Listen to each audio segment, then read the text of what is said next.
Didn't see the killing or the body. How do you know there was a murder? Because everything this fella's done has been suspicious. Trips at night in the rain, and knives, and saws, and trunks with rope. And now this wife that isn't there anymore. I admit it all has a mysterious sound. Could be any number of things. Murder's the least possible.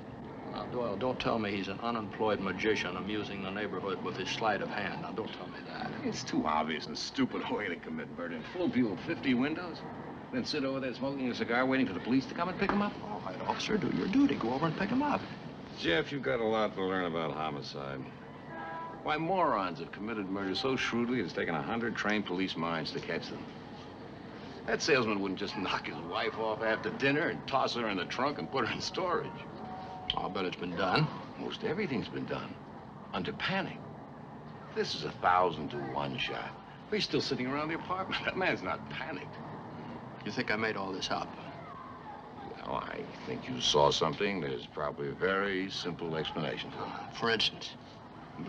Wife took a trip. His wife was sick in bed. Yeah, so he told me. Well, Jeff, I've got to run along. I won't report this to the department. Let me poke into it a little on my own. No such thing. You're getting a lot of ridiculous publicity. Thank you. We know the wife is gone, so I'll see if I can find out where. Do that. You, had any headaches lately? Not until you showed up. It'll wear off, along with hallucinations. See you around.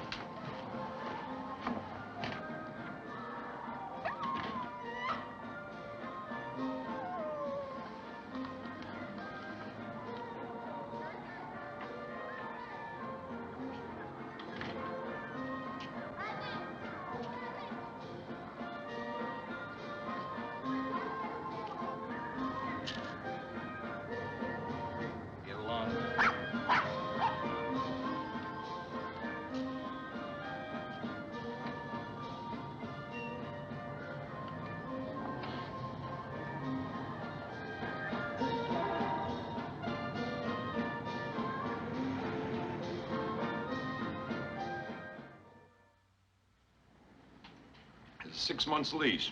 Used up a little more than 5.5 months of it. He's quiet, drinks, but not to drunkenness. Pays his bills promptly with money earned as a costume jewelry salesman, wholesale. Kept him himself. None of his neighbors got close to him or his wife. Yeah, well, I think they missed their chance with her. She never left the apartment. And where is she? Until yesterday morning. What time? 6 a.m. 6 a.m.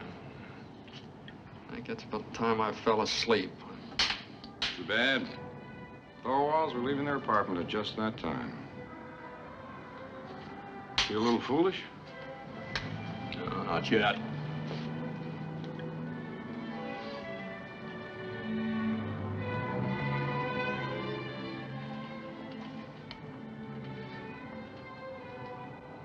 How's your wife? Oh, she's fine. Who said they left then?